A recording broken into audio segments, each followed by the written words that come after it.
Кайрылуу кечиңиздер менен бүгүн дагы сиздер менен жаркыраган эфирде эркиндик 122 туура тамактануу жана сергек жашоо. Спорттун королу деп коет го. Ошо спорттун ошо жөө басып жүрүп мен аябай көп оорудан айрылдым. Мисалы Чистый мясо деп. Спорт деген мясо экен көрүнүп турат. Барбы жокпу билбейм деп коет. Бул эми стилистта баягы кармап жүрүш керек. Сен үчүн 18-20 жашка чейин арык эле болчу. А сен арыктагандан кийин ай сон болуп калдың деп айтат да. Мен карыдым, ай койчу, анан тиги бу дебей. Өзүңүз менен кошо элди дагы алып кетип аттыңыз. Жакшылап деп айгайчы.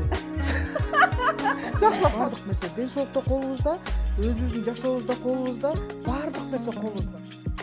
Өзү туура тамактанган инсанга энергия да келет, бардыгы да. Жок, буну деген образ жизньге кабыл алыш керек. Жок. Мен сени төрөйм деп мен даже танкист бара алмадым. Жок. Жөн эле бесплатно басчы. Бөлүшкөн ушу вес менен анан ачкөздүк кетти.